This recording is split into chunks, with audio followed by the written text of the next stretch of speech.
The woman who knew the murderer's name. Welcome to Silent Clues. I'm your host, Benedict, and I'm so glad you're here. There's something wonderfully comforting about sharing a quiet mystery together, no matter where in the world you're watching from. I always wonder, how do you make time for these quiet mysteries? Do you listen while walking, knitting, baking, or winding down at night? Tell me your ritual. In the comments, I read them all with a smile. Now, make yourself a warm cup of tea or coffee, and let's begin. Let's dive into today's case. Chapter 1. The Name She Wouldn't Say. The morning in St. Mary Mead wore a washed brightness that made brass knockers wink and hedges look newly combed, and with it came the sort of gossip that cannot resist a well-polished bell pull. The bell above Mr. Barker's shop jingled ceaselessly, for tea and flour are never more urgently needed than when news smells fresh. A row of blue sugar tins crowded the counter like stout aunts at a christening, and under the great flywheel of the bacon slicer, the thin curls fell in precise rosy ribbons. Miss Jane Marple stood with her neat list folded as a bookmark between careful fingers and surveyed the scene with that mild attention which notices everything. She did not eavesdrop, for eavesdropping is a coarse art. She merely allowed the village to speak in its natural voice. Mrs. Eliza Warren came in with the decisiveness of a kettle that has reached the boil. She was not a handsome woman, but one remembered the hat. It was a navy felt with a small, pugnacious feather that trembled as if it had thoughts of its own.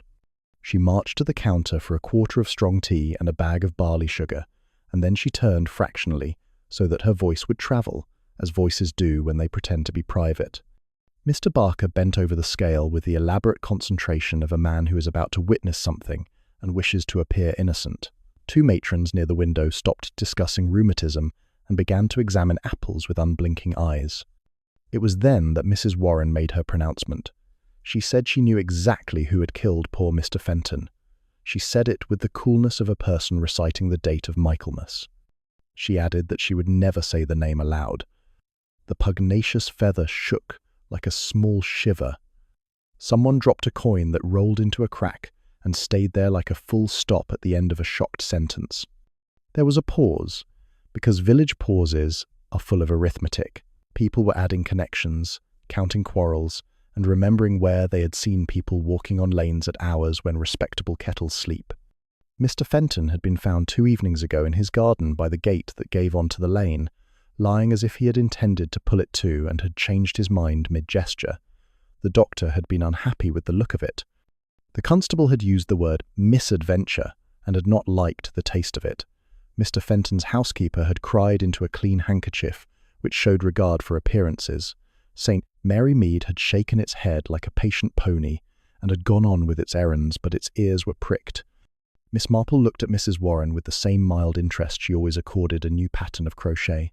She noted the pallor beneath the determined hat, the little quiver at the corner of the mouth that betrayed a person who had kept long watch, and the way the hands, though competent, did not rest anywhere for long. It is a truth not generally appreciated that hands have their own consciences. Mrs. Warren's hands told Miss Marple that a decision had been reached and that it had left a bruise. Mr. Barker, who disliked uncertainty only a little less than he disliked short wait, cleared his throat. He hoped that Mrs. Warren would not be repeating idle talk. Mrs. Warren did not repeat idle talk. She created it with an artistry that gave it legs. She spoke again, more quietly, and this time there was a weight of fear in the words that made even the feather behave. She said that the man she meant walked in daylight among them. She said that she would never speak the name, not even in church. She paid exactly, gathered her parcels, and went out with the stiff dignity of a woman who had set down a burden and discovered it still rested on her shoulder. Miss Marple did not comment. Comment is a kind of promise, and Miss Marple did not like to give promises she might not keep. She asked Mr. Barker whether the new shipment of China tea had arrived and observed that the apples near the window would do with turning, as the sun in that spot could be unkind. The matrons came at once to the assistance of the apples, and with that the shop unfroze and began to move again. But the sentence Mrs. Warren had placed in the air did not dissolve. It hung there, quiet and potent, like steam that has turned to mist and settled in the hedges. On the way home, Miss Marple took the long route by the vicarage and the green. The village children were engaged in an energetic game that had rules known only to them, though they appealed to adults at intervals for judgment with passionate sincerity. Old Mr. Petherick was feeding sparrows with the same seriousness he might have given to a will. Mrs. Price Ridley went by with the steady forward tilt that suggests purpose even when one has none to disclose. It was all very ordinary. It is always very ordinary, until it is not. There is an odd thing about people who say they will never speak a certain name. It is a phrase that invites the imagination to rehearsal. The mind says the forbidden name many times, like a choir behind a curtain, to test the way it sounds. Miss Marple had seen it before. A village lady had once vowed never to reveal who had taken a certain bracelet at a certain picnic. She had told 3 people by nightfall and 2 more the next day, by the delicate expedient of describing the culprit's umbrella and the way he wore his cuffs. By Friday, the umbrella had developed stripes it had never possessed, and the cuffs had become lace. The truth stood trembling while its gaudy cousins paraded. But Mrs. Warren was not that sort of woman. She had the look of someone who had placed something in a locked drawer and worn the key on a ribbon under her dress. It is a curious thing, but people who wear keys on ribbons often become very pale. Miss Marple sat down to her lunch with due attention to the small happiness of a perfectly boiled egg and a slice of brown bread that had been toasted to the exact colour of a fallen leaf. She watered the pelargoniums and pinched off a dead head or 2, for a plant is a public face and must be helped to keep its composure. After luncheon, she took up her knitting. It is useful to have something in hand that seems to demand looking at, for then one may look elsewhere. She allowed her thoughts to go back to Mr. Fenton. He had come to the village some 5 years earlier, a man of middle years with a tidy income and a taste for roses. He had been a good neighbour, if a somewhat private one, inclined to spend his evenings cataloguing stamps or writing letters that were not posted at once. He had a way of standing with his head slightly lifted, as if listening for a sound expected at a distance. He gave small presents to children on Empire Day and kept a note of who had a sick aunt. He was liked, which is a dangerous thing. People who are disliked invite simple explanations. People who are liked invite none until the explanations arrive like unwelcome guests after dark. Miss Marple allowed the stitches to run on without hurry and made a small inventory. There had been talk that Mr. Fenton kept a locked drawer in his writing desk. There had been a foolish story that he had once travelled under another name. There had been that business with the tramp who had menaced the grocer's boy and had been seen near the lane by the Fenton cottage. Yet, tramps are conveniences, and a convenience is suspect. The doctor had mentioned a blow that could have come from a fall, but there had been no certain cause offered for the fall. The gate latch was stiff, and a stiff latch can offend a gentleman of tidy habits.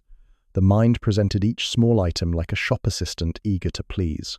About 4 o'clock, as the village practices its devotions to tea, Miss Marple put on her hat and gloves and went out. She does not force her company on anyone, but she has a way of passing by that allows those who wish to speak to do so with dignity. Near the green, she met Mr. Barker on his bicycle, the bell tinkling a polite apology to pedestrians who had not required it. He dismounted, conspiratorial by instinct, and confided that the shop had been abuzz since morning. He hoped that Miss Marple would have a word with Mrs. Warren. He hinted that a word from Miss Marple was almost always worth 3 from anyone else. Miss Marple smiled and said one must never begrudge people their words. They are like seeds. Some grow in the crack by the doorstep and surprise one at breakfast. She found herself at last near the cottage where Mrs. Warren lived, a small place with a strip of garden in which pansies looked surprised to find themselves so bright. A lace curtain shifted and stilled. The door opened with the caution of a person who expects either the postman or fate. Mrs. Warren stood there with her hat in her hand and colourless lips. She seemed less like a kettle and more like a cup that had been set down hard on a saucer. She invited Miss Marple in for tea, and Miss Marple accepted, because refusing a frightened woman is a kind of cruelty. Inside, the room was clean in the way that comes of effort rather than delight. A sampler declared that there is no place like home. A clock that had belonged to a cousin ticked in a tone that suggested duty rather than joy. Mrs. Warren poured the tea and managed to spill none, which is a sign of character. She said that she should not have spoken as she had at the shop. She said that the words had pushed out of her, as steam does when the lid lifts. She bit her lip and looked at the door as if a sound might come through it. Miss Marple spoke of trifles. She spoke of the price of sugar and of a recipe for seed cake that had been regarded as reliable since the coronation. She did not mention Mr. Fenton. That is the way to allow fear to name itself. Presently, as happens in a quiet room where trouble sits as a third guest, Mrs. Warren said that there were times when a person hears a sentence and knows that it was not meant for her ears. She said that once heard, such a sentence cannot be put back. She pressed her hand to her throat and said that she wished she had not gone to the garden gate on Tuesday evening. She stopped, as if she had stepped to the edge of a place and saw how far down it went. Miss Marple nodded. She said that there are evenings when the air carries voices too clearly. She said that gardeners and housemaids have solved more puzzles for Providence than Providence is willing to mention. She did not ask a question. Questions are like pins. They make people jump. Mrs. Warren said that she had seen a shadow at Mr. Fenton's gate just before the lamps were lit. She said that the shadow had a hat pulled low and a way of walking that she would know even if she were half blind. She said that the voice had been kind and then not kind. She said that a name had been spoken quietly, with familiarity and dislike mixed together, as oil mixes with vinegar when one shakes the bottle. She shook her head, and her lips trembled. She said that she would not say it. She would not ever say it. Not to the vicar, not to the police, not even to Miss Marple. The last was spoken with apology and defiance in equal measure. Miss Marple folded her gloves on her lap. She observed that some names carry a history like a trunk with stickers from doubtful hotels. One does not bring such a trunk into a drawing room if one can help it. She said that she understood. She asked whether Mrs. Warren might like a little help with the fire, which had sulked into a scatter of sullen coals. Mrs. Warren accepted gratefully. It is a relief to give a practical task to a person who has the air of authority over kindling. When the fire was coaxed to a more cheerful opinion of itself, Mrs. Warren looked better and worse at the same time, which is often the way with people who have decided to suffer alone. When Miss Marple left, the shadows on the lane were long and cool. The children had gone in to washing and bread and jam. The hedges had begun their evening, whispering. At the gate, Miss Marple paused and looked back. Mrs. Warren stood in the doorway, quite still, the navy hat in her hands and the feather suddenly quiet. She looked like a woman who had built a wall and had discovered that it kept nothing out and kept everything in. Miss Marple gave her a small nod that contained a promise to do nothing rash. Then she went away down the lane with her neat step and her mind as busy as a work-basket at Michaelmas. That night, as Miss Marple wound the clock and drew the curtains with tucked-in corners, she thought again of Mrs. Warren's sentence. It had been so simply placed. It had been like the small pebble that sets a great cartwheel rolling. She thought of Mr. Fenton by his gate. She thought of the doctor with his honest worry.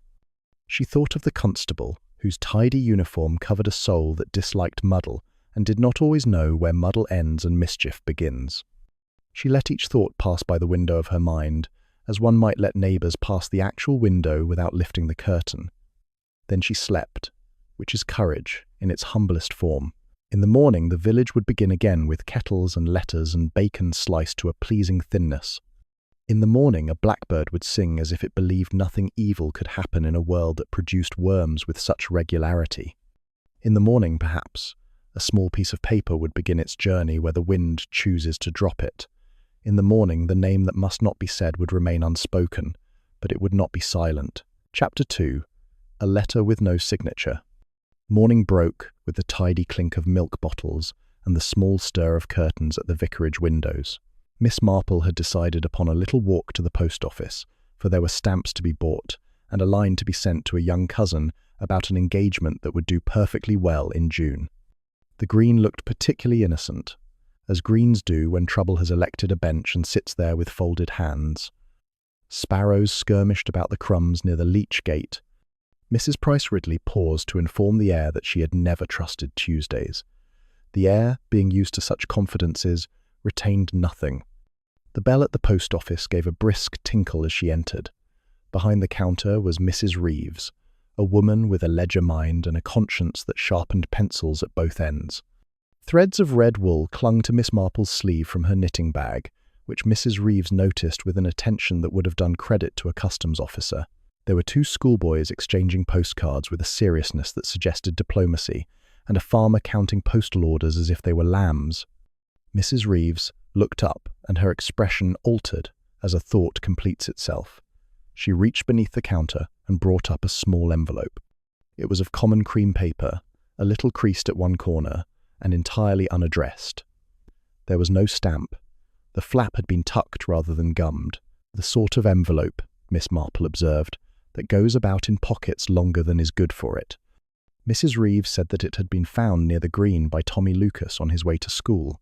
She said that Tommy had taken it to his mother, who had taken it to the post office at once, because that is what one does in a village when a thing belongs to no one in particular. She added that she had considered giving it to the constable, but that, on reflection, Miss Marple might be the better judge. She pushed it across with the careful finger of a woman who does not like to be the last person to have touched a thing of consequence. Miss Marple thanked her and examined the envelope with the innocent interest she might have given a new stitch. The crease suggested a jacket pocket and a habit of fidgeting. The tuck of the flap was neat, not the impatient push one sees in boys. The paper inside made the slight dry whisper of a single sheet of cheap note, the kind sold in packets with a coloured ribbon threaded through. She opened it and drew out the page. There were 5 words in a strong, unadorned hand. "He is here among us." There was no signature. There was no date. The full stop at the end was heavy, like a foot put down with intention. Mrs. Reeves waited, as village people wait when they have decided to be sensible and are not entirely happy about it. Miss Marple read the line again and let her eye travel across the small irregularities in the strokes. The writer pressed harder on downstrokes than on the up. The ink was the ordinary blue from a shop bottle, rather than a smart fountain pen. The letters kept a modest distance from one another. It was the hand of someone who had learned by effort and had not written many things for pleasure. She slipped the paper back into the envelope and asked Mrs. Reeves who had been about the green that morning. Mrs. Reeves supplied a list with an accuracy that would have satisfied a census clerk. Mr. Petherick had fed his sparrows. Mrs. Price Ridley had crossed to the chemist. The vicar had passed through on his way to a visit that had required his black bag, which always produced an effect of gravity, even when it contained nothing more alarming than a tract. The grocer's boy had wheeled his basket along the north side so as to avoid the puddle that still remained by the pump. There had also been a stranger, a commercial traveller of the type that carries samples in a case and speaks enthusiastically about linoleum. He had asked for the crown and anchor and had been directed correctly. Miss Marple nodded and made no comment. The words on the paper had the urgent simplicity of a message sent to a child. They were not meant to frighten. They were meant to place a fact on a table and leave the room. He is here among us. So he had been elsewhere. So he had come or returned. So he was to be known by the fact of being here rather than by a name. It had the air of a warning sent by someone who would not be thanked if discovered. As she stood there, the door opened and the constable put in his head, all politeness and polished buttons. He wished good morning and bought 2 stamps with a gravity that suggested important correspondence. His eyes rested for a moment on Miss Marple's hands and on the little envelope. He did not ask. He went away with his stamps and a look of a man who feels there may be more tea leaves at the bottom of the cup than the flavour warrants. Miss Marple slipped the envelope into her bag and paid for her own stamps. On her way out, she paused to remark to Mrs. Reeves that Tommy Lucas was a good boy to have taken the trouble. Mrs. Reeves agreed, though she allowed that Tommy had a capacity for throwing stones which, if turned toward virtue, would make an excellent cricketer. The bell jingled again as Miss Marple stepped back into the clean light of the morning. She crossed the green slowly, as one does when listening for a tune that has no sound. The bench where the envelope had likely fallen was in the patch of sun near the lime tree. The grass told its small stories to those who care to read. There were the marks of heels that had tapped an impatient rhythm. There was the crushed fringe of daisy heads under the place where a case might have been set down. There were the crumbs of a currant bun in a neat scatter that suggested a person who eats tidily even out of doors. The message rolled in her mind like a marble seeking its circle. He is here among us. If the writer was not of the village, why had they trusted the village to interpret the warning? If the writer was of the village, why had they not sent it directly to the vicar or the police? Anonymity had been chosen as carefully as the cheap paper had been chosen. It was practical. It was quiet. It was meant to reach the right hands by the natural laws of St. Mary Mead, where a thing dropped near the green finds its way to the centre of things with very little assistance from fate.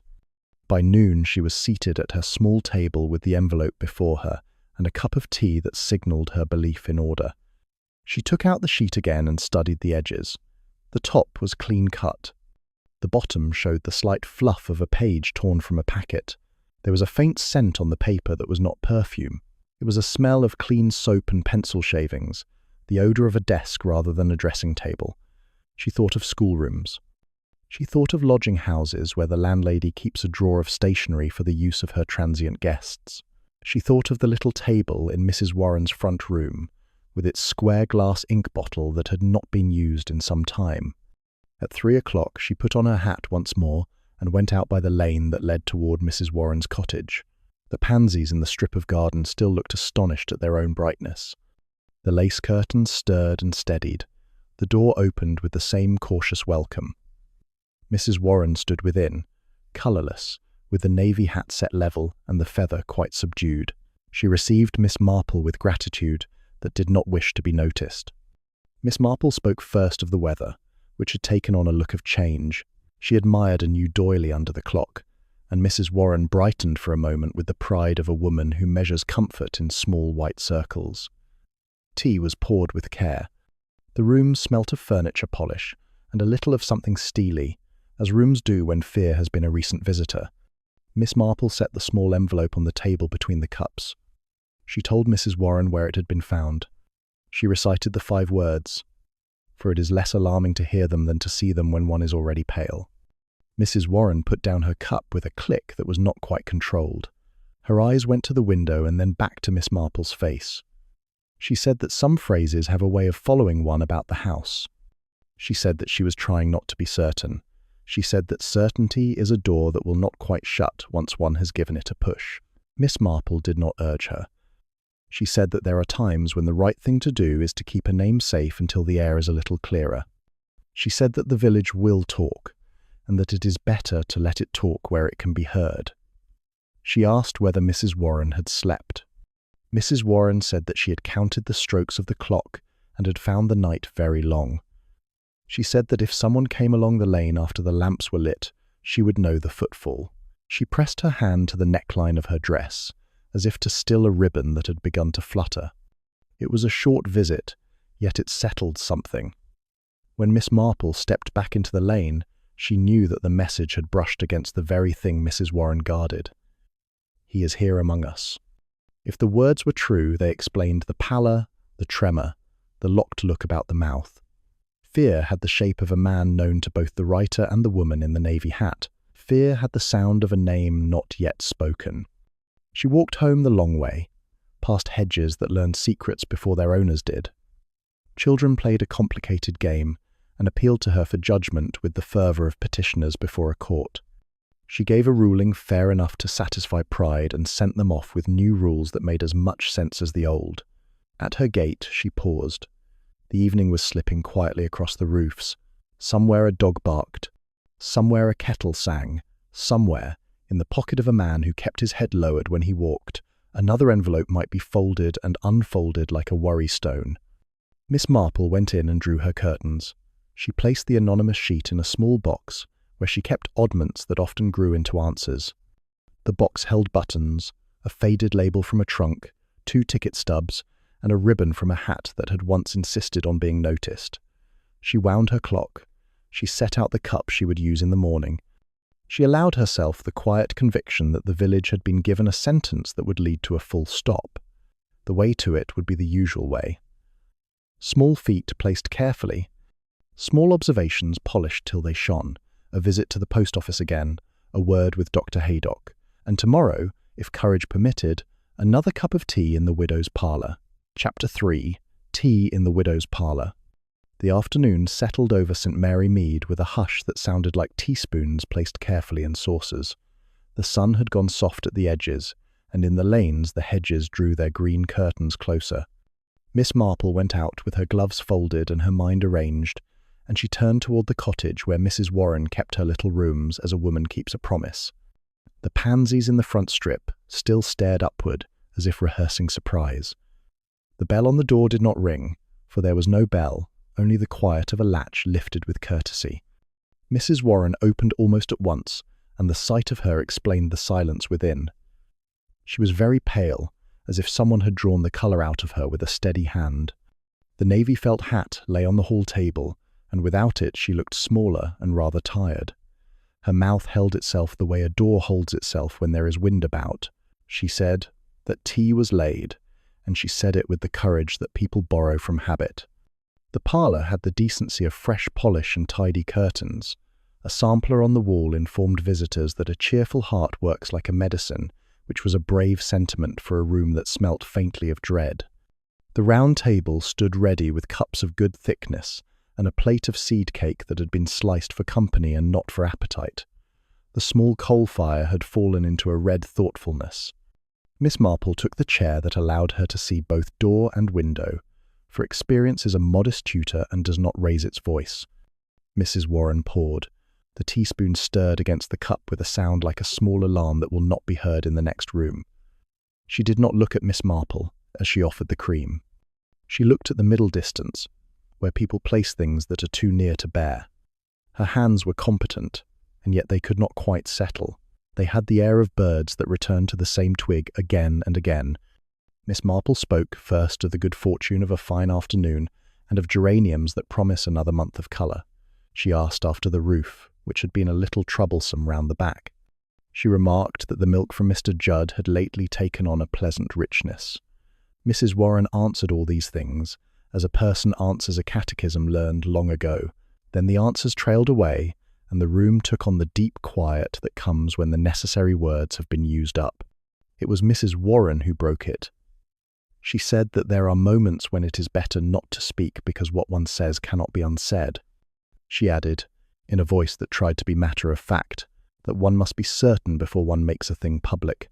She placed the teaspoon on the saucer very carefully, and did not take her fingers away at once. She said, and this time there was the weary steadiness of someone who has carried a bucket a long way, that she could not talk. Not until she was certain. Miss Marple inclined her head. She said that certainty is a reasonable companion but a difficult neighbour, and that she would not press her. She thought, without moving a muscle of her face, of the unsigned note in the little box at home and of the heavy dot at the end of the sentence. She looked at the window where the lace hung, and she saw the faint mark of a finger on the sill where someone had stood and touched the world for balance. The seed cake was very good, though neither of them truly tasted it. Such cake is a social contract rather than a delicacy. Miss Marple praised it with proper gratitude and told a story of a cousin who always cut cake as if it were a matter for a surveyor. Mrs. Warren smiled despite herself, a thin, surprised smile that retreated at once. The smile made her look younger for a heartbeat, and then the fear placed its hand back upon her shoulder. There was a little clock on the mantel that had belonged to a cousin in Portsmouth. It ticked with an honest will, and its sound made the rest of the room seem unnaturally still. Miss Marple watched the minute hand lift itself and lie down again. She thought of Mr. Fenton in his garden with the gate half closed. She thought of the way rumour had flown to the baker and the post office, and had roosted on the green like a flock of small birds. Mrs. Warren looked at the door, and then at the hearth. She said that Tuesday had never meant trouble to her before.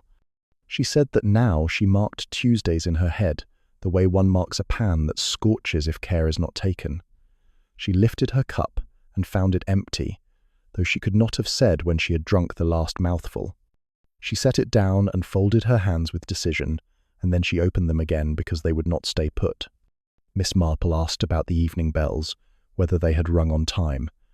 It was a nothing of a question, yet it gave Mrs. Warren a path back to a piece of common ground. The bells had rung on time. The post had been a little late. The grocer had sent the wrong biscuits and had apologized in a note that had made her laugh for a moment because it had been so unnecessarily solemn. These small recollections steadied her, as small stones steady a tread across a stream. There was a pause in which the fire gave a soft, settling sound. Then Mrs. Warren said something that did not know whether it wanted to be said. She said that voices carry in the lane when the lamps come on. She said that a man speaks one way to the person he loves and another way to the person he is obliged to know. She said that the difference is not loud, but it is there, like the difference between a key that has been kept dry and a key that has been in a pocket with a bit of fluff. She looked at Miss Marple very steadily and said nothing more. The steadiness was a plea and a refusal in one breath. Miss Marple considered her knitting, though she had not brought it. One can knit in the mind when one has practiced. She set the little facts in a row and imagined how they might lean against one another. A name kept itself behind a curtain, and the curtain stirred now and then as if a draught had found it. She saw that Mrs. Warren had armoured herself with the notion of certainty, because without it she would be asked to step into a room she dreaded. They spoke then of housekeeping, and of a neighbour who boiled cabbage as if it were an enemy. They spoke of a small boy who had learned to read and would insist on reading signs out loud to the amusement of strangers. The conversation moved like a careful cat across polished floors, touching nothing that might break. Yet every so often it returned and stood in the doorway of the matter, and looked in without entering. When Miss Marple rose, the daylight had slipped to that clear silver which makes everything honest and a little lonely. Mrs. Warren put a hand out in a gesture that was nearly a grasp and nearly a farewell. She asked whether Miss Marple would come again tomorrow, and the request came out like a person asking for a glass of water. Miss Marple said that she would be delighted to call. She said it in the bright tone that soothes a nervous child. Mrs. Warren nodded and then shook her head and then nodded again. She said once more that she could not talk, not until she was certain. At the door the air felt cool. Miss Marple stood for a moment on the step and looked at the lane, which looked back with its usual innocent face. A cart rattled somewhere far off. A bird gave a curious little cry and was quiet. The village held all its habitual poses, utterly mundane, and yet the ordinary seemed to be wearing another person's coat. Miss Marple walked home by the longer way and noticed nothing hurried. She allowed the mind to make little circuits around the message found on the green, the man who was here among them, the gate with its stiff latch, and the widow who measured out her courage in teaspoons. She was not disheartened by the lack of answers. Answers arrive when they are ready, and not before. She made a plan as simple as pinning a list to an apron. She would look in upon Dr. Haydock on the matter of Mr. Fenton's unfortunate fall, and she would ask, when it could be done without making a noise, whether Mrs. Reeves remembered anything further about the traveller who had asked for the Crown and Anchor. She would also, very gently, observe again the little parlour and the habits of its quiet owner. Evening lay like thin blue paper over the roofs when she reached her gate. She watered the geraniums because they reward attention and because watering is an act that steadies the mind. She took out the small envelope from its box and read the 5 words. She set it back again and wound the clock. She drew the curtains firmly. Before she slept, she saw in her thoughts the narrow passage in Mrs. Warren's cottage, with the little chest that stood under the narrow window, and she remembered how the widow had shivered when a draught found her. It would be kind to bring a shawl next time, and people are grateful when kindness takes a practical shape. Morning would come, and with it another visit. Morning would put fresh strength into frightened hands. Morning would find the tea laid again, the doily straightened, the seed cakes sliced with hope. And, perhaps, with the kettle singing and the fire encouraged to better humour, a small request would be made for a shawl from the back room. And perhaps, while seeking it, a little truth that had been carefully put away would look out and ask to be noticed. Chapter 4. The Photograph in the Drawer. Morning came with a thin brightness that made the village look freshly washed and set out to dry on hedges and railings. Miss Marple chose a shawl from her own cupboard and folded it neatly into her bag, for kindness sown to usefulness is less easily refused. The path to Mrs. Warren's cottage held the faint footprints of milkmen and a cat with a disreputable conscience. The little lace curtains stirred at her approach and then became very proper again. The door opened before she could knock, which is the way with doors that have been listening for a particular footstep. Mrs. Warren greeted her with the gratitude of someone who would rather not have to say what for. Colour was still a fugitive from her cheeks. The navy hat had taken up its parade place on the hall chair, which made her look oddly unarmed. She said that tea was on its way. She made the statement like a woman who had discovered that promises keep one alive for another 10 minutes. The parlor looked as it had the day before, and yet not so. Fear changes the grain of a room the way damp changes the grain of wood. The fire offered a modest glow. A doily stood to attention under the clock. The cups were set in their saucers with military precision. Miss Marple admired these details because they constitute courage for many people. She produced the soft grey shawl and laid it over the chair back. Mrs. Warren touched it as if it were a favour she had not sought and could hardly accept. They spoke of very small matters and pretended successfully for 3 minutes. The pretend ended when a draught crept through the passage, and Mrs. Warren gave a little shiver that had nothing to do with temperature. She looked toward the inner room and tried not to. She asked, with the voice of someone accustomed to refusing herself, whether Miss Marple would be so kind as to fetch a shawl from the back room. She said it was in the small chest near the narrow window. She said that the key was in the top drawer because she had not slept well and had left it there. She spoke quickly and then sat very still, as if the words might run after the key and bring it back. Miss Marple accepted the errand without a flutter. The passage was narrow and smelt of clean soap and a little of furniture paste. The back room was hardly a room, more an afterthought. A small square of carpet lay on the boards like an island. The chest stood low and old, with brass pulls that had been polished to yellow honesty. The narrow window showed a slice of sky the colour of a spoon dipped in milk. The top drawer slid stiffly and then yielded with a sigh. Inside were the sorts of things people keep near at hand while telling themselves they are not sentimental. There were folded handkerchiefs, a ribbon rolled on itself, a flattened posy with a pin still in it, and a photograph wrapped in tissue that had darkened along its folds. Miss Marple saw the shine of it before she saw the face of it. She does not pry, because prying is a coarse word. She notices, because noticing is charity paid forward. She lifted the shawl that lay beneath, and the photograph shifted and showed itself like a small truth that will not stay covered. It was a group taken out of doors. There were 6 people arranged in the conventional fashion of any village outing.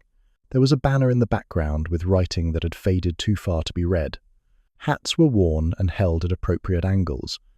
The light fell as light falls on days that end with lemonade, and the feeling of having done something respectable. The year had been written in a careful hand at the bottom margin, 20 years ago, give or take a season. Miss Marple recognized 2 faces at once. Mrs. Warren looked younger and very nearly pretty, with that clear expression people have before life tells them the joke. Mr. Fenton stood at the left, slimmer, with the amused reserve of a man who belongs and does not quite. His jacket sat well on his shoulders. His mouth had that small set she had noted by his garden gate. Between them, and a little forward, stood a man whose face had been patiently scratched away. It had not been a fit of temper. The scratching had been done with patience and with a fine point. The place where the face had been was pale and rough, a ghostly oval that showed no features at all. On the back, a neat list had once named the 6 in order. Now one line had been rubbed until the paper had thinned and gone almost to a hole. The other 5 names remained, ordinary and unthreatening. A young couple with country surnames, a rector from a parish that no longer needed him, Mrs. Eliza Phelps, who would later be Mrs. Eliza Warren, Mr. Robert Fenton, who would later be the late Mr. Fenton of the Stiff Gate. The rubbed line sat between these 2, as if once it had connected them. Miss Marple took the shawl and let the drawer rest where she had found it. She put the key upon the neat tray that held cotton reels and a tape measure. She stood a moment to let the little room say what it had to say. The narrowed window breathed cool air that smelt faintly of the lane. Somewhere beyond the hedge a child called out, a rule to a game, and was obeyed. She carried the shawl back along the passage and placed it gently about Mrs. Warren's shoulders. Mrs. Warren thanked her and did not ask whether she had seen anything else. That not asking was more informative than a dozen questions. She poured tea and forgot the cream. Miss Marple added it without remark. They sat with the photograph unmentioned between them, like a third person who keeps his eyes modestly lowered and listens to everything. Mrs. Warren said, after a time, that there had been an outing once to a garden of some note. She said the roses had been considered remarkable. She said the rector of that time had preached a small address about the beauty of order. She said these things with a careful evenness that made the evenness itself tremble. Miss Marple told a little story about a long-ago school treat and a donkey that had refused the moral instruction provided. It was not a very good story, but it was shaped to carry another meaning. The meaning was that the past behaves the way it chooses, regardless of what the present prefers. Mrs. Warren understood. She said that some faces follow one down a lane whether one looks or not. She said that she had had occasion to mend a frame and had taken the opportunity to tidy what was within it. She looked at the fire as if it held a face that would not look back. There was a sound then in the cobbled lane, the quick, deliberate rhythm of a man who knows the way without looking up. Both women turned their heads. The steps slowed and passed on. A boy whistled a tune that was jaunty and wrong for the hour. Mrs. Warren clasped the shawl tighter and managed a thin smile that did not persuade anyone. She said she had been foolish to be nervous. She said that the village was very quiet, and that quietness held noises in the hand like small coins. Miss Marple asked whether Mrs. Warren had known Mr. Fenton before he came to St. Mary Mead. It was an idle question spoken idly. Mrs. Warren replied at once that she had met him only as any neighbour meets another, and then she looked startled as if her own voice had betrayed her. The tea had grown strong. Miss Marple set it right. She spoke of gardens and of how roses will take against a person for no reason and must be coaxed to good behaviour. Mrs. Warren nodded and looked grateful for a subject that did not stare. When Miss Marple rose to go, the light had dropped into that clear late colour that makes edges sharp and hearts softer. Mrs. Warren walked with her to the door. She said that perhaps she had been keeping a thing too close. She said that sometimes one puts a spade into a bed and hears a sound that is not earth. She said that if she were quite certain, quite beyond any doubt a reasonable person might raise, she would speak. She met Miss Marple's eyes and held them for the space of 2 ticks of the mantel clock. The look said that the day for speaking might be near, and that the nearness frightened her more than the distance ever had. Miss Marple stepped out into the lane and felt the village lay its usual hand upon her sleeve. She walked slowly, because the mind does its better work when the feet are not hurried. The picture in the drawer went with her, though she had left it behind. The rubbed name, the careful scratching, the place of the man between Mrs. Warren and Mr. Fenton. The message dropped on the green that had told its whole truth in 5 words. He is here among us. So he had been among them before, and had been unwelcome even then. At her own gate she paused and admired the ridiculous courage of a geranium that insisted on another blossom. She wound the clock and put the kettle on and took out the little box where the unsigned page lay.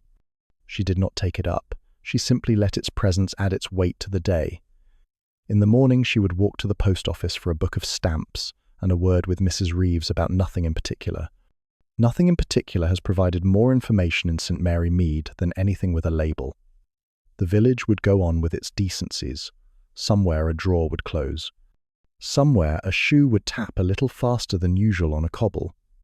Somewhere a person who keeps his head lowered would decide whether to call before dusk. Miss Marple slept that night with the knowledge that a photograph had spoken. It had spoken in silence, in the rubbed paper and the patient scratches. It had said that the past has a hand that reaches farther than a lane. It had said that a name had once been present and had been removed with care. It had said, most clearly of all, that certainty was no longer a stranger in Mrs. Warren's house. It would come to the door soon enough and wait for someone to let it in. Chapter 5. Miss Marple at the post office. The day began with a civil sky and the kind of air that makes washing dry as if by good manners. Miss Marple set out for stamps and a jar of paste and a little talk, which is the third commodity of a post office, though it never appears on a shelf. The green wore its usual small activities. A dog pretended not to want the stick that a boy pretended not to throw. Old Mr. Petherick distributed crumbs with a look of legal importance. The bell above the post office door announced her with a brisk ting. Mrs. Reeves stood behind the counter with a ledger open and her pencil waiting like a schoolmistress ready to hear a recitation. She nodded to Miss Marple with friendly exactness. There were 2 customers ahead, a farm girl buying twine and a young man addressing a parcel with great seriousness while peering into his memory for the number of a London street. Miss Marple stepped aside and admired penny cards that showed brave sunsets and kittens reconciling themselves to baskets. A drawer shut somewhere in the back. The old brass scale gave a thoughtful creak. Mrs. Reeves weighed a packet and recommended the extra penny for security with the tone of a woman who knows the price of peace of mind. The farm girl paid and went out in a small rush of air. The young man asked if registered post was troublesome. Mrs. Reeves said that it was not troublesome at all, though it did like a tidy address. She said that the book must be signed and that a person should keep the receipt in a safe place. She said, by way of illustration, offered to no one in particular, that Mrs. Warren always kept her slips all in a row. Miss Marple looked with interest at the change tray and at nothing at all. The young man took his receipt as if it carried a title to property and departed with his parcel. The door jingled. Silence arranged itself with the comfort of a chair drawn up to the fire. Miss Marple approached with her list. She asked for a book of stamps and 2 postal orders. She complimented the neatness of the counter and asked, as if it had occurred to her on the instant, whether the blue chalk that marked registered items was difficult to keep from smudging. Mrs. Reeves brightened, for she liked a question to which the answer was clean. She explained the chalk and the way the bag was sealed. She explained the signing of the book and the care one must take with addresses that wander about like lambs. She said that she had had a run of registered letters last week, which was a curious thing for so small a parish. She lowered her voice without lowering the distance it travelled. She said that Mrs. Warren had sent one to herself on Thursday. She added that there was nothing irregular in it. She looked at Miss Marple, as one looks at a fellow lover of propriety, and found sympathy ready. Miss Marple observed that people sometimes send a thing to themselves when they are afraid of losing it in their own house. She remarked that she once knew a lady who placed her jewellery in the sugar canister and lived in dread of making tea for unexpected callers. Mrs. Reeves laughed quietly, and then arranged her face back into its public expression. She added, as if continuing a thought, that the letter had been retrieved the following day with a hand that did not shake. She said that the receipt had been folded twice and put into a purse with a snap. She could not recall what name had been given for the return signature. She looked vexed with herself for not being able to recall, and then forgave herself, because some details belong to the air and will not be trapped. Miss Marple tucked the information away like a pin returned to its cushion. She asked whether any of the trade had passed through that morning. Mrs. Reeves answered that a man with samples had made himself agreeable about linoleum. He had left a card that said he would call again within the fortnight. She added, in fairness to all concerned, that he had been respectful and brisk and had looked at his watch several times as if it were a friend with whom he had an appointment. She said that he had posted nothing while he was here. She said that he had admired the organisation of the place and had kept his hands well away from the private window. The bell sounded again, and in came Dr. Haydock, bringing with him the clean smell of the outside world and the cheerful air of a man who prefers health to illness on principle. He bought stamps and a postcard and inquired after Mrs. Reeves's nephew, who had twisted an ankle in an orchard. He tapped the counter with a knuckle and said that he would look in on Mrs. Warren later to see if the sleep he had prescribed had condescended to visit her. He nodded to Miss Marple and was gone in a gust that looked like energy, pretending to be unhurried. Miss Marple asked for a sheet of blotting paper and admired the tidy stack of registered books on the shelf behind the counter.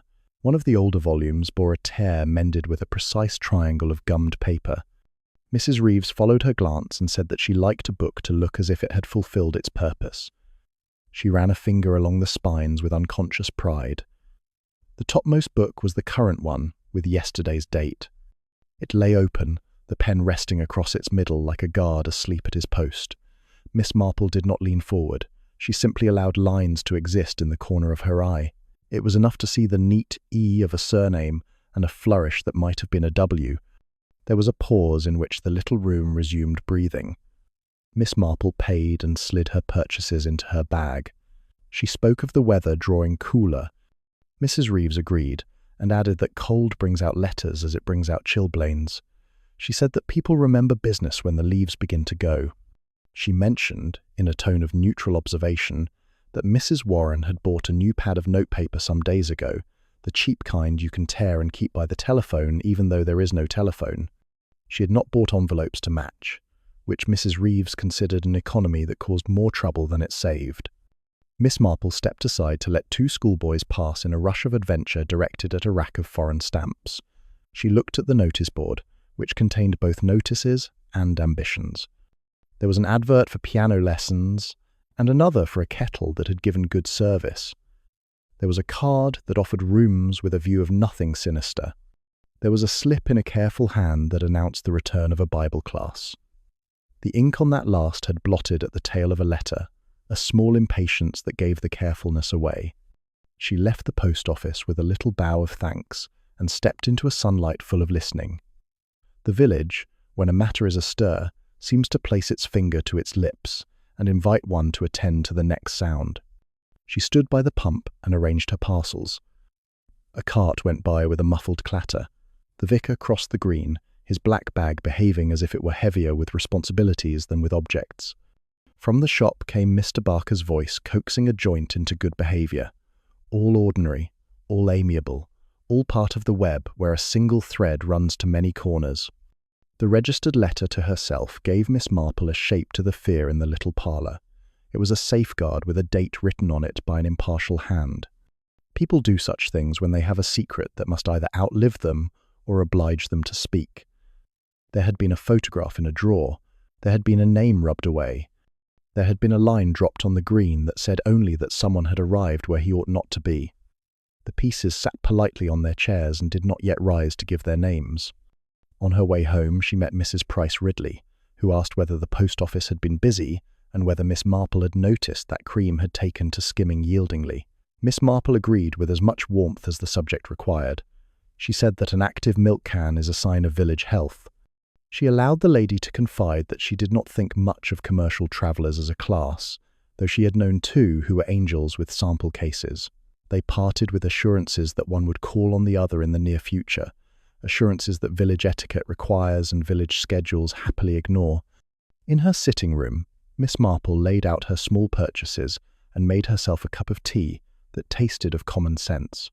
She took the anonymous note from its box and set it beside the blotting paper, as if they were relations. She looked at the way the sentence sat on the page. She thought of the weight of a registered receipt. She thought of a hand that signs E. Warren in a clear school hand and puts the slip away with a snap of the purse. She thought of the type of person who scratches a face away and then keeps the photograph as if the rest of it were still required to tell a story. A knock came at her door in the late afternoon. It was the vicar's wife bringing a leaflet for the Bazaar. Conversation flowed to and fro like warm water, and Miss Marple inquired after the stall that would sell jams and pious mischief. The leaflet took its place on the table. The house resumed its quiet. The light moved along the mantel and made a small bright square that climbed the wall and vanished at the corner. At 6, the church clock told the village that evening had been admitted. The lanes changed their sound. Steps on cobbles became more deliberate. Voices lowered themselves without knowing they had done so. Somewhere near the green, a young man laughed and was hushed by a girl who knew better. Miss Marple drew her curtains and made the careful arrangements of an orderly night. She prepared a small basket with a clean handkerchief and a note folded twice. The note contained nothing more than an assurance. It said that she would come at once if she were wanted. It said that she would bring calm and, if necessary, a second shawl. Before bed, she stood a moment by the window and let the air cool her thoughts. The registered letter remained on the counter of her mind, heavy and useful. If it had contained a name, it would now sit in a drawer with the receipt above it like a guard. If it had contained the photograph, then some official stamp now shared responsibility for a memory. If it had contained only a sheet that said, in a hand that pressed its downstrokes, that he was here among them, then Mrs. Warren had taken out an insurance policy on a truth she could hardly bear to hold. The village settled, and the stars pricked their small signatures across the sky. Miss Marple slept with the ease of a woman who has done what can be done and has put by clean thoughts for the morning. Somewhere along the lane, a man went past with a footfall that knew the cobbles. Somewhere, a latch lifted and fell. Somewhere, a woman looked at a shawl on the back of a chair and put her hand out to it without knowing she had moved. Morning would bring another visit. Evening, very likely, would bring a request to come at once. Between the two, there was only the patience that brings secrets to term. Just before we continue, if you're enjoying the story so far, This quiet unraveling of secrets. Consider leaving a like. It helps more mystery lovers find their way to Silent Clues, and it means a great deal to us. Now, then, back to our story. Chapter 6. A Confession Interrupted. The message came just after tea, carried by Tommy Lucas with the gravity of a small king on a mission. He stood on Miss Marple's step and held out a folded slip of paper which he had not read because his mother had told him that gentlemen and ladies disliked that sort of thing. The slip said only that Mrs. Warren would be obliged if Miss Marple could call at once. The writing trembled a little, as writing does when the hand has chased the thought rather than led it. Miss Marple put on her hat and took the small basket she had made ready. She slipped inside it a clean handkerchief and a little envelope of soothing salts and a pencil that wrote without fuss. The evening had not fully arrived, yet the light had begun to flatten, which is when people decide important matters without meaning to. She walked quickly, because a slow step can be a kind step, and a quick one can be kinder still. The cottage door opened before her knuckles reached it. Mrs. Warren stood there with the look of a person who has taken courage the way one takes medicine, and feels both braced and faint. The navy hat was on, though askew. The feather held itself straight as if to make amends. She led the way to the parlour where the tea things had been set out again, and had been forgotten again. The shawl lay on the back of the chair, in the posture of a guest who will not intrude until invited. Mrs. Warren began to speak at once, and then stopped. She closed her eyes and drew breath and began again. She said that she had been very foolish to say anything at all in the shop. She said that silence had not made her safer.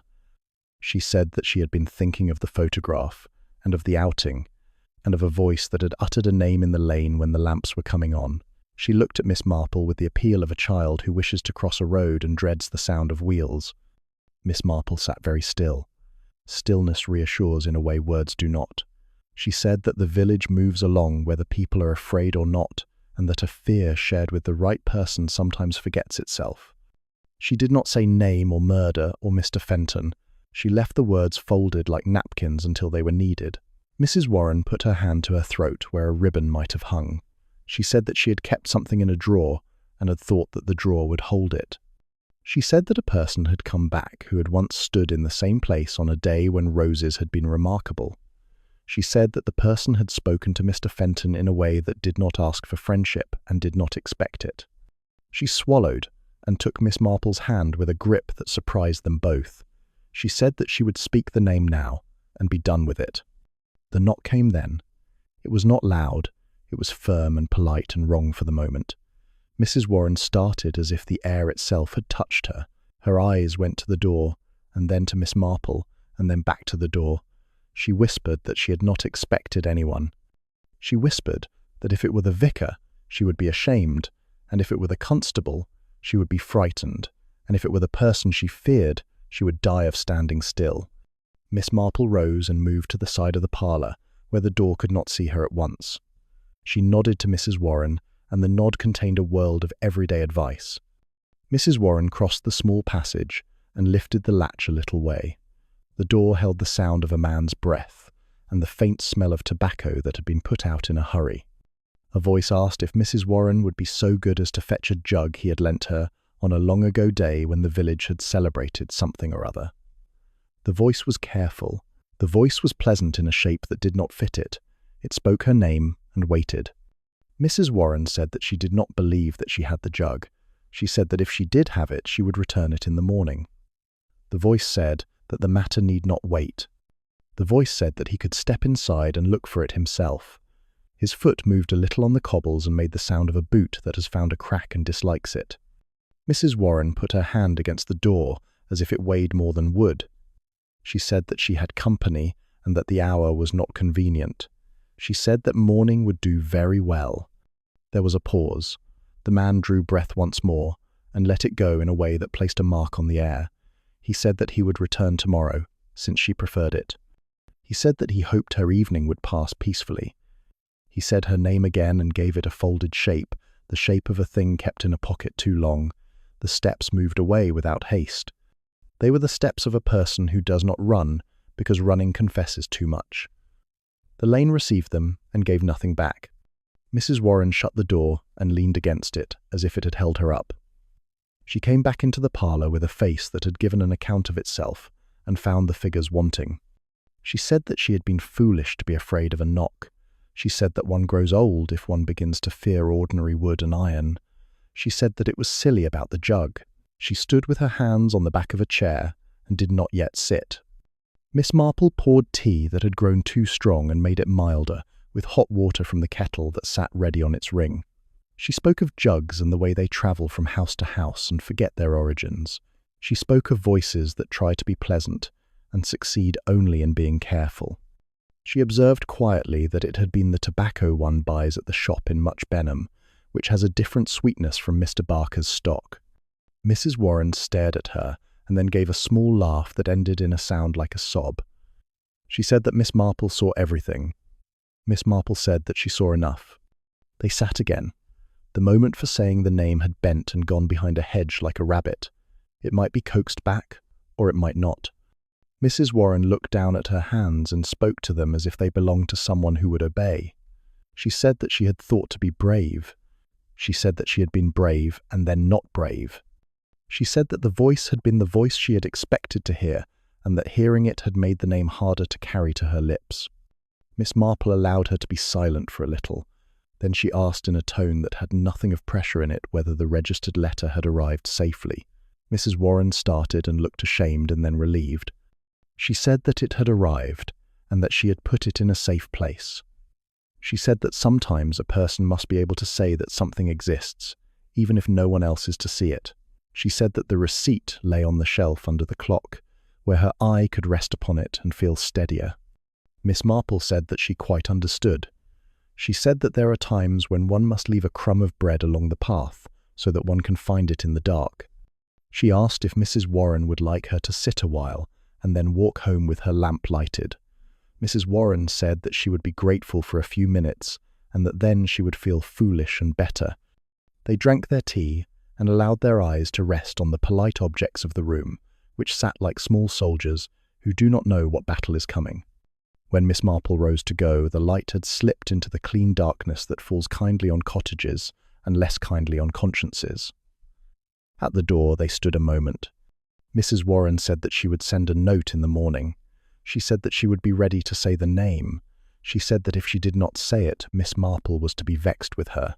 Miss Marple said that she would never be vexed, but that she would be there when the morning made words easier. Miss Marple stepped into the lane and stood still to listen, because listening in a village is polite as well as useful. The air held the last echo of steps that did not want to be remembered. Somewhere, a match scratched, and a pipe drew and went out again. A bicycle bell sounded once and again as if in apology. She walked home with her basket on her arm and her mind neatly arranged, and she set her door against the night with the calm of a woman who trusts good bolts and small plans. Before bed she wrote a short line and placed it where she would not forget. It said that if a knock came late she would go at once without a light. It said that she would bring the second shawl. It said that sometimes a name must be spoken between two people while the village sleeps. She slept as well as a person sleeps who has promised herself to be awake if called. In the lane outside, a cat went by with the air of a creature who knows secrets and is bored by them. The village settled. Morning would bring a note. Evening had brought a knock. The name, like a bird not ready to fly, would sit another night on its hidden perch. Chapter 7. Footsteps on the cobbled lane. Night gathered in St. Mary Mead, with a care that would have pleased a housemaid. Curtains were drawn straight, latches were tested, lamps were turned low. The air had that quiet weight which makes ordinary sounds set down deeper impressions. Miss Marple sat by her small fire with the clean comfort of a cup that had left a white ring on the saucer. The clock on the mantel ticked as if it had personal integrity. At 10 she wound it. At 11 she looked once at the shawl she meant to carry in the morning.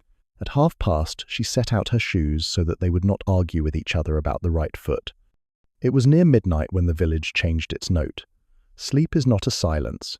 It is a different sort of speaking.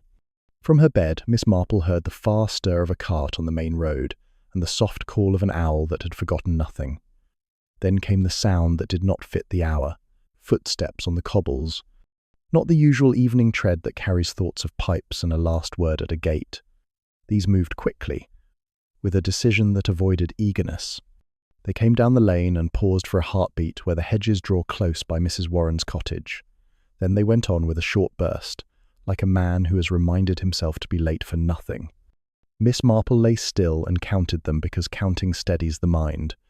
She counted 6 after the pause, then 4, then listened to the empty space that steps leave behind them. A faint rattle sounded and died, like a chain brushed against a wall. A match made a small scratch and was pinched at once. The air near her window kept its ordinary smell. The village had resumed its slow breathing. Yet the breathing was thoughtful now. She slept between the hours, not entirely, and not badly. When morning came, it brought the swift errand of weather that meant to be fair by noon. She had her tea and a slice of toast and said a line to her geraniums for their exemplary conduct. She was fastening her brooch when the quick knock came. It was Tommy Lucas again, panting, though proud of not looking alarmed. He said that Mrs. Warren would not answer the door. He said that the lace at the little window near the back had moved once, and then not again. He said that his mother had told him to fetch Miss Marple first, and the doctor next.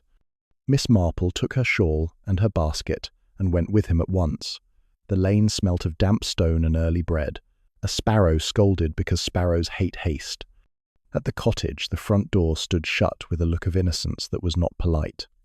The little window near the back showed the lace drawn back a finger's width, and the sash raised as if a tired hand had not finished the task. The sill had a fresh pale mark where something had rubbed the dust away. Miss Marple did not touch it. She rang, and when no one came, she lifted the latch and called quietly. They found Mrs. Warren in the parlour, on the rug before the chair, where the shawl waited. She lay on her side as if she had tried to listen to the floor and had fallen short of hearing. There was no ugly disorder. A cup stood on the table. The clock ticked. The fire had fallen into a huddle of red. Miss Marple knelt beside her and set 2 fingers at the pulse under the jaw. It was there, thin but willing. On the temple, near the hairline, a shadow darkened, no more than a bruise a door might give. The air smelt faintly of cold ash and furniture polish and something sharper that did not belong, a smell like a match struck close to cloth.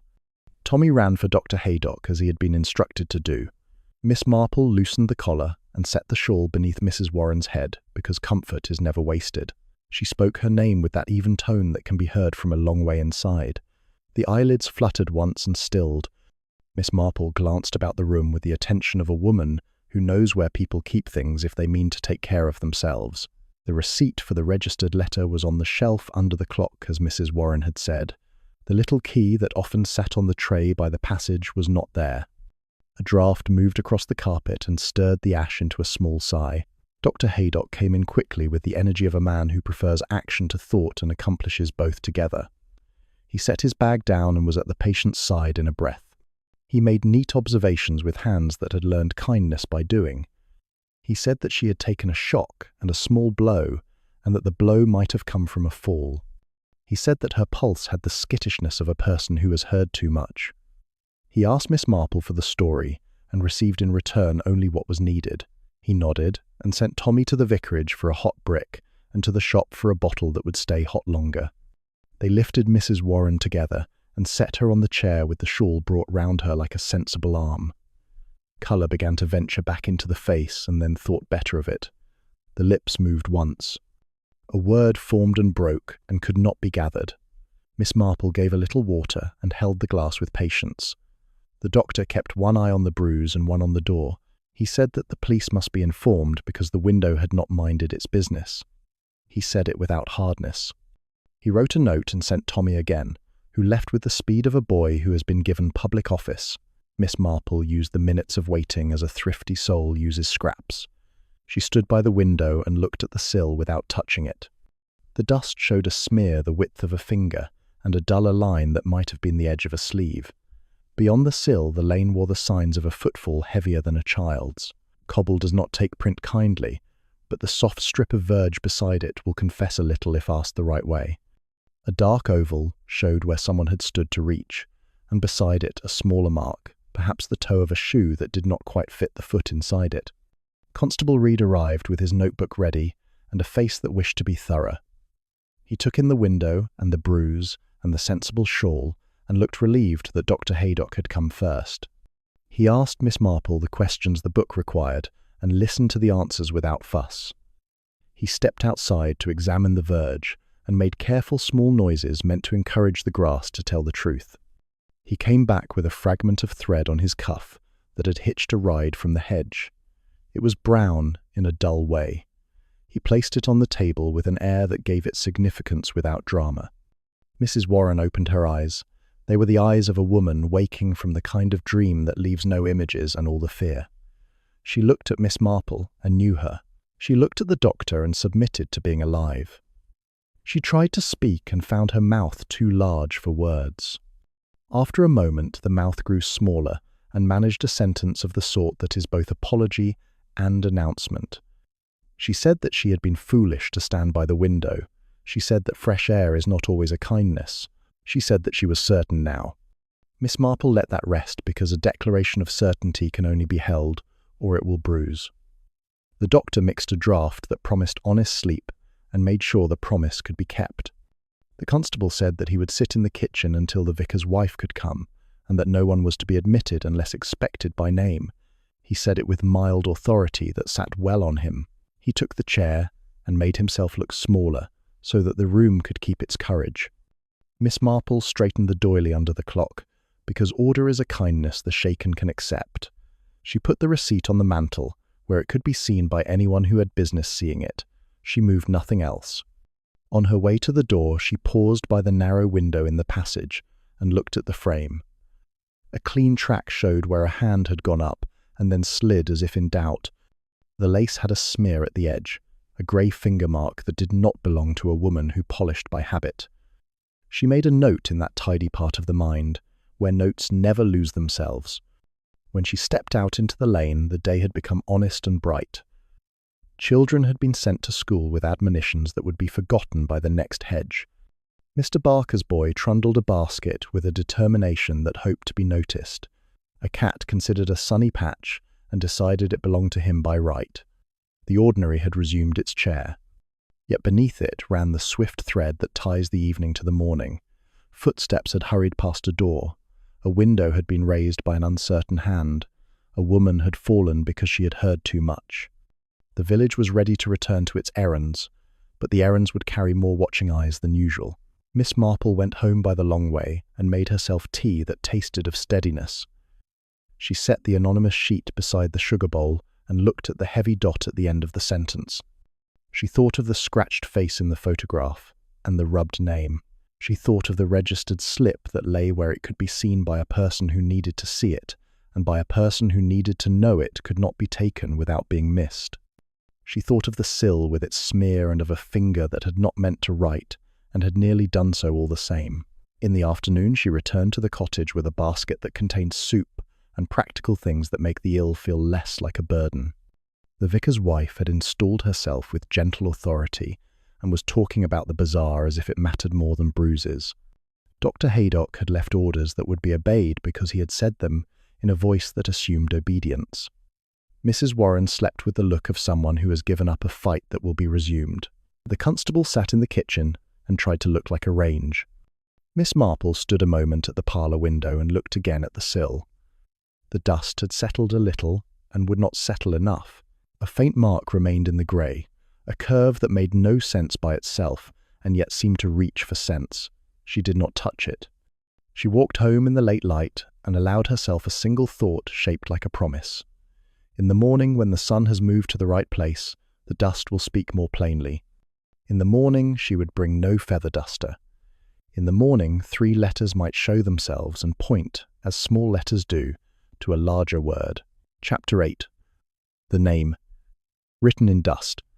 Morning put its bright hand along the sill of Miss Marple's bedroom and showed the day as if it were a clean sheet pinned to a line. She took a small mirror from her drawer and put it into her bag beside a folded handkerchief and a pencil that behaved. Sunlight is a helper when dust has something to say. She set out early, for the hour before 11 gives the right slant on the narrow windows of Mrs. Warren's cottage. The lane kept its usual decencies. A baker's boy went by with a wink of tins. A dog rehearsed indifference and failed. The cottage stood neat and small, with the lace in the back window drawn to its careful inch. The vicar's wife met her at the door with a finger laid close to the mouth that meant both hush and hope. Mrs. Warren was dozing under Dr. Haydock's draught and looked younger in the way of the untroubled.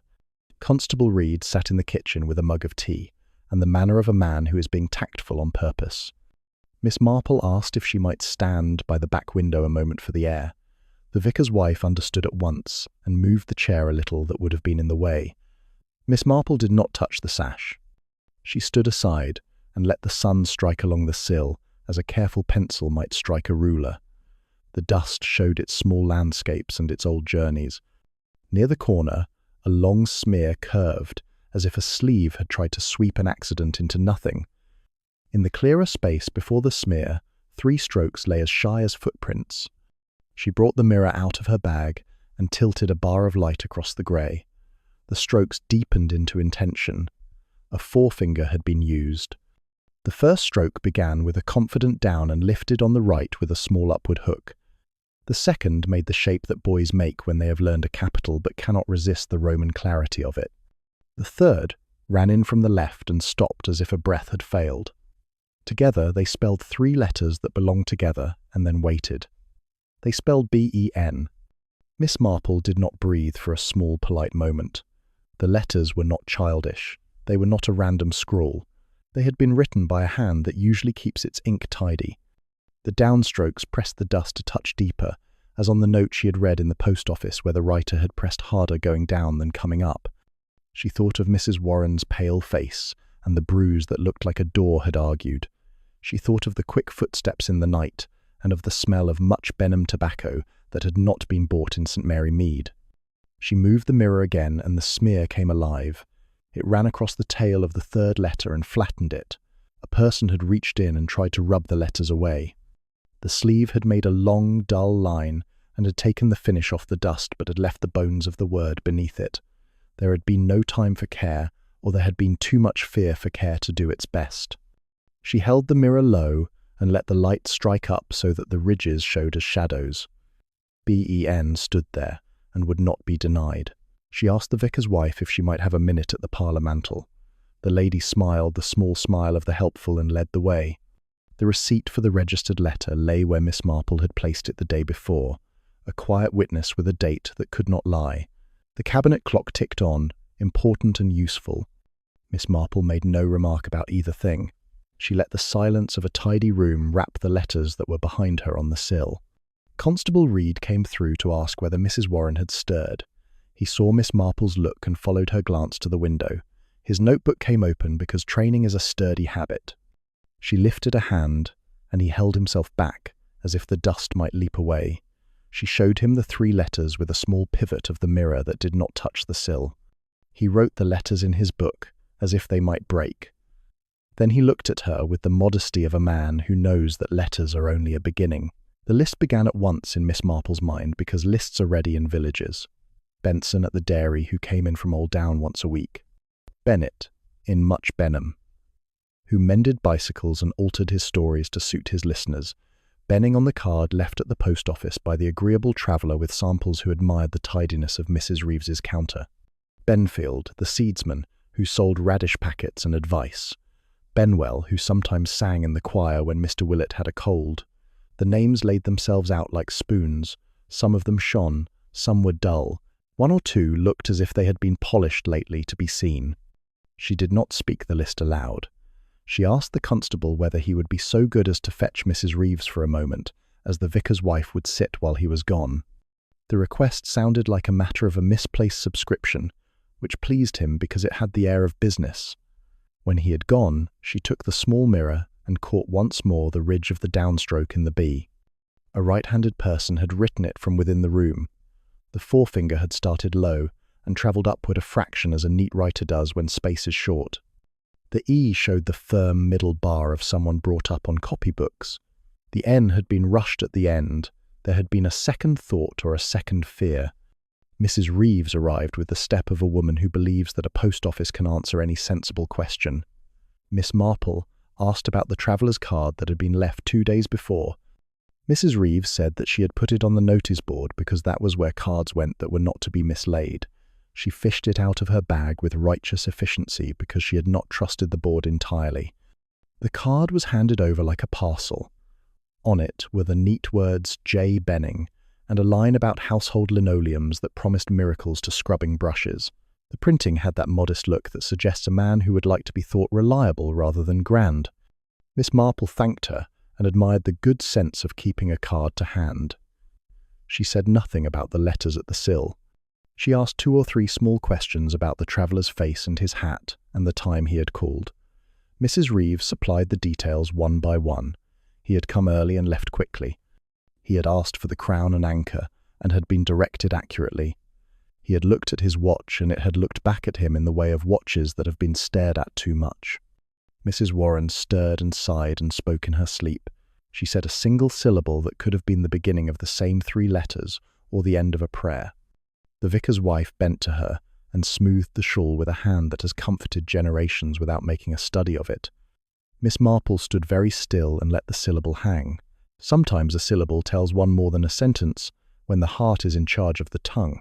When she stepped out into the noon light, the village had taken on its market day briskness, though no market had been declared. People walked as if they had errands, even when they had none. Voices kept themselves neat. Miss Marple went by the green and paused to speak to Mr. Petherick about the sparrows, who held no opinions that could be used. She looked at the crown and anchor, and at the bench where a man might sit to wait for an innocence he did not possess. She allowed herself a small thought that was not quite a decision. Ben had been written by a woman who knew she had no more than a breath to spare. The smear had been made by a man who disliked letters that pointed. At home, she set the card from the post office on the table and placed the anonymous note beside it. He is here among us. The card said that a Benning had been here. The tobacco had said that someone had rode in from Much Benham. The photograph had said that a face had once stood between Mrs. Warren and Mr. Fenton and had been removed with patience. The registered slip had said that a secret had been given a date. The sill had said the rest in 3 letters that an untidy sleeve had failed to unmake. She took up her knitting and let the needles tick in a rhythm that leaves the mind free to arrange chairs for revelations. Tomorrow the village would gather its good consciences at the church bazaar. Curtains would be looped, kettles would be coaxed, voices would speak behind muslin and say more than they intended. Miss Marple believed in bazaars. The truth likes a tin of toffees and a curtain to stand behind. Somewhere among the raffles a voice would declare itself and match the letters on a dusty sill. Then the list of names would grow very short indeed. Chapter 9. The Voice Behind the Curtain. The church bazaar put on its aproned bustle as cheerfully as a village puts on Sunday best. Tables appeared where there had been none. Curtains were twitched into makeshift booths that promised mysteries for 6pence. Jam jars shone with the pride of being homemade. A raffia rooster surveyed the scene with an air of leadership that no one resented. Miss Marple arrived with 2 pots of marmalade and a tactful purse of coins. She greeted and was greeted, and her smile had the mildness that lets other faces speak more plainly. The hall smelt of cinnamon and clean floorboards, and a little of damp wool that had chosen to be dutiful rather than comfortable. At one end, a screen had been rigged with a faded length of chintz. Behind it, ladies altered hems and fixed rebellious ribbons on dolls that would be won by precisely the wrong children. The choir rehearsed a hymn at half voice, gaining more from the half than they did from the whole. Parish business makes a hum that hides a great deal and reveals more to those who have learned its grammar. Miss Marple made her way slowly, spending small coins and attention in equal measure. She noted a brown thread on the cuff of a gentleman who did not garden. She admired a tray of seed packets and asked after radishes. She listened to Mrs. Reeves recount the delicate heroism of the registered books in weather that had not been helpful. She bought a slice of seed cake and left it neatly on a plate, because cake is a social instrument and must be played even when one is not hungry. People had come in from the lanes and a few from Much Benham. There was the agreeable traveller with a modest tie and a case that had known many thresholds. His card at the post office had said J. Benning. His manner said that he took up little space and saw a great deal. He had made himself useful, moving a trestle, and paying exaggerated respect to the vicar's wife's authority, which is the safest respect to pay in any parish. His watch flicked from his pocket and back, as if it feared to be seen loitering. Miss Marple stood by the curtain that made a little changing room for the jumble stool. It bellied in and out with whispers and pins. She did not part it. She did not need to. Voices move through thin cotton as water moves through sand, leaving all the important grains behind. A woman asked for stronger thread. Another said that the hem would do if it did not insist on being noticed. A third voice, a man's, made the sort of careful, pleasant remark that fits any occasion and fits none. He said that a person must always be certain before speaking. The words were ordinary, the tone was not. Miss Marple felt the small tug that a memory makes when it finds its pair. She had heard that tone at a cottage door when a jug had been invented for a reason to step inside. She kept her head turned away as if the hymn interested her greatly. Behind the chintz, a chair scuffed. A parcel slid. The man spoke again, a little nearer, with an amiable emphasis that had been practiced. He said, "Very good, Mr. Benning. If you would just hold that, we shall be ready." It was said by another man to the man with the careful voice. The name went through the cotton as a needle goes through muslin and pulled certainty after it. Benning. The 3 letters on the sill set their feet in the day. The smear of a sleeve that had tried to flatten them lost its claim. Miss Marple did not move. She watched a child choose toffee with an earnest deliberation that could have settled a treaty. She listened to the hymn, become briefly confident, and then change its mind. The curtain stirred. The traveller stepped out with a folded smile that was neither apology nor triumph. He had taken off his jacket, and the right cuff of his shirt bore a dull brown thread like the one the constable had set down on Mrs. Warren's table. He rubbed his wrist as if the world had been a little tight there. He thanked a lady with a small bow and moved into the room with that modest economy of stride that draws no eyes and is seen by all the same. "Mr. Benning," a helper said. Would he see to the side door, as it stuck when full of good intentions? He complied at once, pleasant and precise. Miss Marple paid 6 pence for a scrap of lace and spoke to no one about anything of consequence. She stood a moment with Dr. Haydock, who was supervising a hoopla with a method that discouraged cheating by example. He asked whether Mrs. Warren had slept. She said that the draught had behaved. He asked whether she needed anything. She said that what was needed would present itself when it was ready. He likes plain speaking when it does not frighten people, and accepted the answer as he accepts weather. Near the door, Mr. Benning exchanged a pleasantry with the vicar's wife, and in doing so let his voice slip its careful glove. A country word came out that belonged to the lanes 20 years ago. It was the sort of local turn that cannot be learned from customers, and that returns to the tongue when one is entirely at ease. The vicar's wife did not notice. Miss Marple did. The scratched oval in the old photograph breathed once, and in that breath a younger mouth with the same habit set itself between Mrs. Warren and Mr. Fenton. A boy ran by with a wooden sword and knocked a case against a table leg. The catch sprang and the case yawned before it could be coaxed shut. For a bare instant Miss Marple saw 2 things. A roll of cheap note paper, the kind that sells in packets with coloured ribbon. A bottle of blue ink with a shop label from Much Benham. Mr. Benning's hand closed the case with a competence that made clumsiness seem pious by comparison. He smiled. He apologised. He became a helper again. And helpers are always forgiven. Miss Marple bought a geranium in a paper pot and set it in her basket with absurd care. She made a small circuit that took her near the side door. It had indeed stuck. A fresh scrape showed on the jamb where a man's sleeve had gone too close. On the sill outside, where the door had been propped to air the room, the dust had taken a faint impression of the same careful finger that had written on Mrs. Warren's window and had later tried to undo its own work. The same small upward hook showed on the downstroke when the finger had been impatient. She did not look for more. Enough is as good as a feast when one knows which place at table one wants. The Bazaar hummed gently around her. A raffle prize was announced to a claim that was kinder than honest. Mr. Petherick argued mildly with a coconut shy and lost. The choir found the hymn's true note for 3 bars and were very pleased with themselves. Miss Marple's certainty settled like a shawl on her shoulders. Benning was the name that lay under the smear. Benning had stood at Mrs. Warren's door with a voice practised for entrances.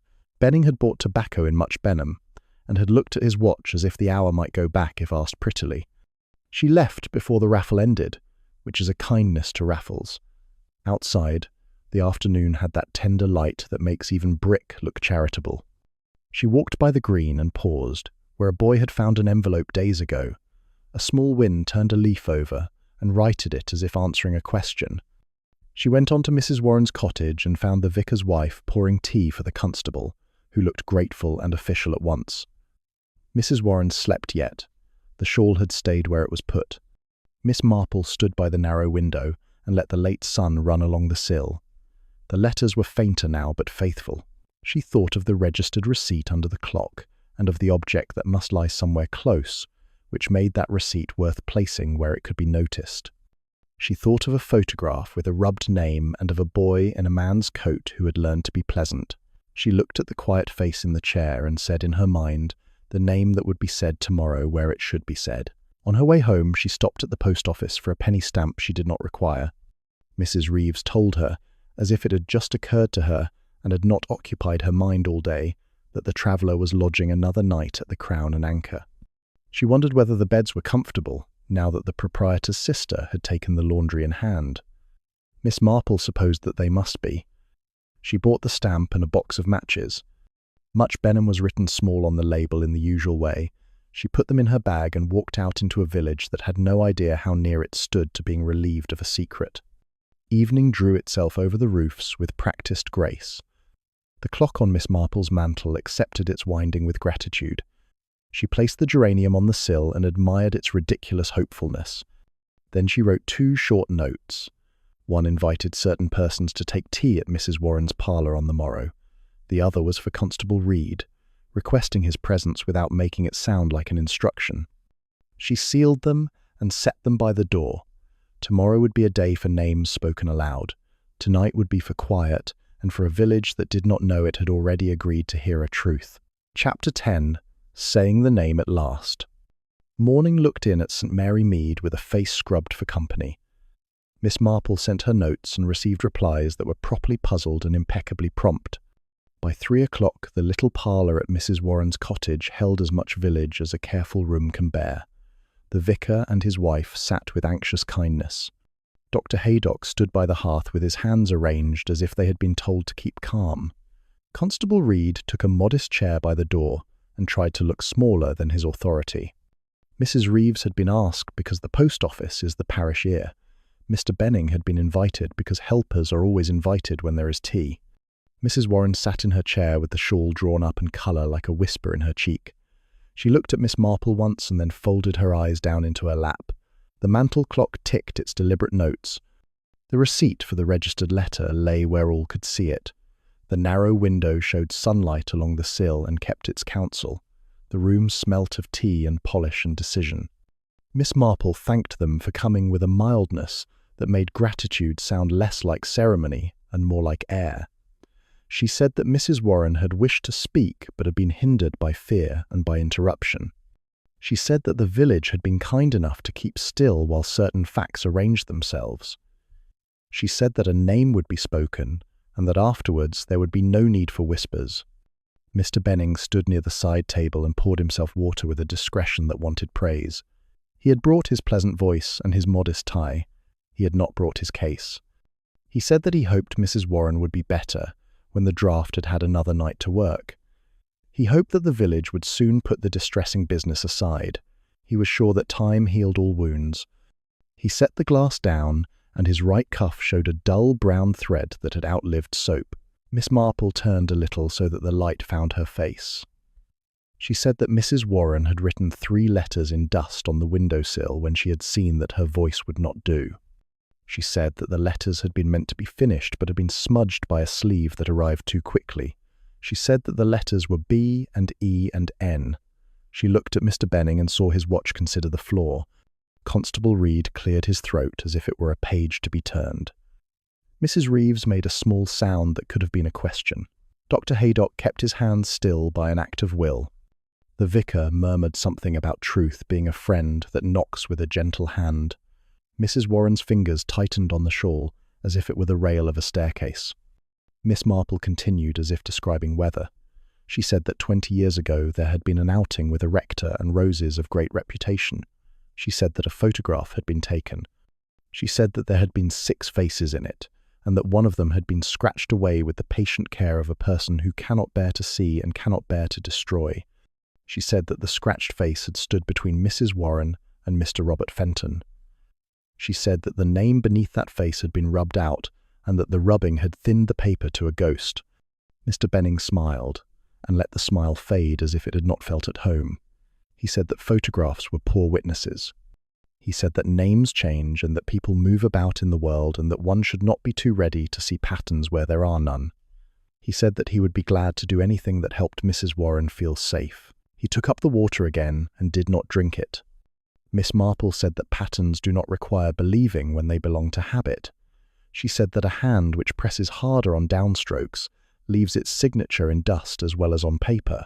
She said that the anonymous note found near the green had been written in a hand that pressed its downstrokes. She said that the bottle of blue ink in Mr. Benning's case had come from Much Benham, and that the tobacco which scented a man at Mrs. Warren's door had come from there also. She said these things in the tone one uses to describe a stitch. Constable Reed looked at the receipt on the mantel and asked, with a respect that made the question easy to bear, what had been sent and returned. Mrs. Warren lifted her head. She said that she had sent the photograph to herself by registered post. She said that she had put inside it a slip that named the face that had been removed.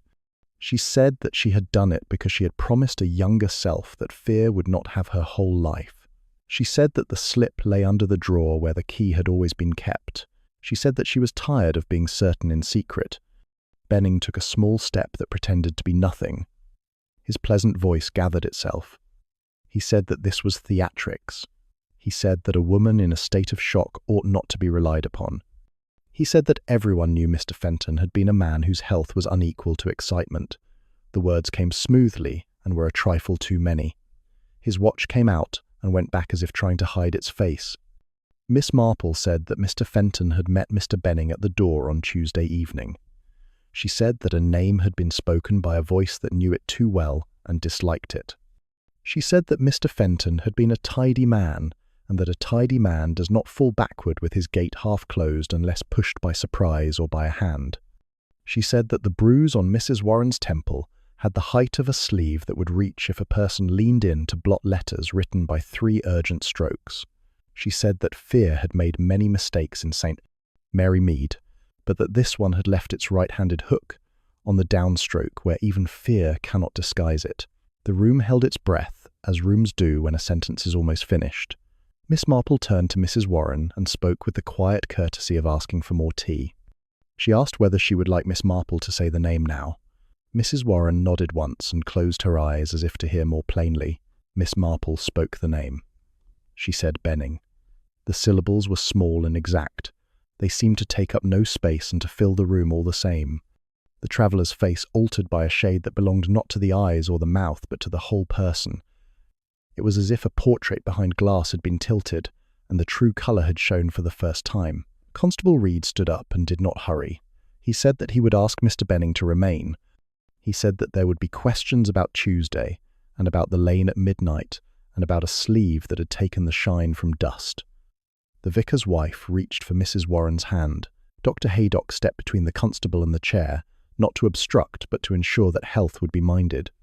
Mrs. Reeves stared at the receipt with the wonder of a woman who has always believed that paper matters and has just seen it save a life. Benning made a move that might have been toward the door or toward the chair, and found the constable exactly where a door would have been. He tried his pleasant voice once more. It broke like thin ice, and became the voice of a young man from the lanes 20 years ago, who had not yet learned his manners. He said that none of it was meant. He said that Mr. Fenton had provoked him by remembering. He said that he had only meant to silence a foolish woman who could not be made to forget. He said that the letters had been nothing and had become everything. He said all this because people say what is left in them when careful words run out. The arrest, when it came, was not dramatic. Constable Reed did what was necessary with a decency that would have pleased his mother. Benning did not resist beyond the effort required to discover that stories cannot lift locks. The vicar spoke a kind sentence about mercy that did no harm. Dr. Haydock adjusted the shawl where Mrs. Warren gripped it because kindness is a habit with him.